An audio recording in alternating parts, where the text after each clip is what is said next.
মই আজি electric magnet কেনেকৈ বনায় বা বৈদ্যুতিক চুম্বক কেনেকৈ বনায় সেইটো দেখুৱাবলৈ লৈছোঁ।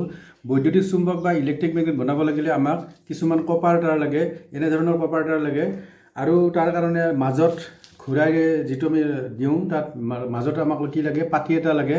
সেই পাতিটো আমি হেক্সোব্লেডেৰে ব্যৱহাৰ কৰিব পাৰোঁ আৰু তাত এটা বেটাৰী লাগিব। এইটোৰে আমি কেনেকৈ বনাব লাগে মই ডিটেইলছ বনাই দি আছোঁ।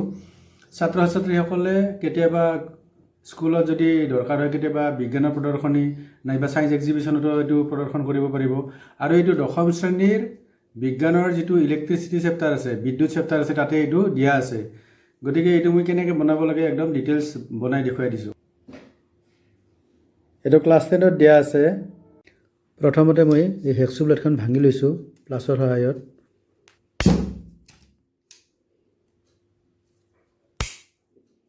এই 3টা টুকুৰা কৰি ল'লোঁ।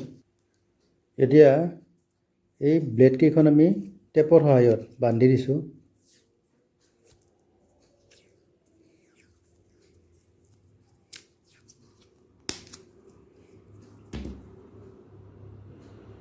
ইয়াৰ পিছত আমি ইয়াতে তাঁৰবিলাক মেৰিয়াই দিম এফালৰ পৰা।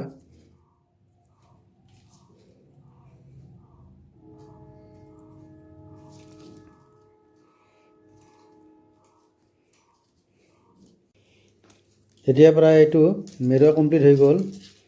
এতিয়া ইয়াৰ 2টা মূৰে আমি চিৰিজ পেপাৰৰ সহায়ত নাইবা ব্লেডৰ সহায়ত ইয়াৰ যিটো 2টা মূৰ আছে এই মূৰ দুটা আমি চাফা কৰি ল'ম। দিয়াৰ পিছত আমি এইটো বেটাৰীৰ লগত আমি সংযোগ কৰি দিম।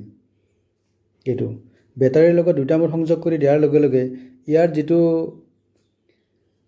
হেক্সো ব্লেড বা আমাৰ লোহা আছে এইটো কি হ'ব, বৈদ্যুতিক চুম্বকলৈ পৰিণত হ'ব। এতিয়া মই বেটাৰীটো সংযোগ কৰি দিছোঁ।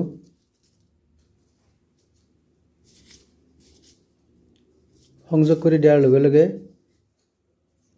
এইটো চুম্বকলৈ বা মেগনেটলৈ ৰূপান্তৰিত হৈছে। এতিয়া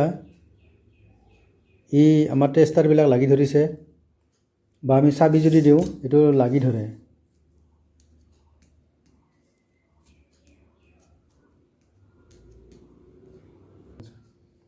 বৈদ্যুতিক চুম্বক আমাৰ কলিং বেল নাইবা বেলেগ বেলেগ মটৰ, জেনেৰেটৰ এই সকলোবিলাকতে বৈদ্যুতিক চুম্বকটো ব্যৱহাৰ কৰা হয়।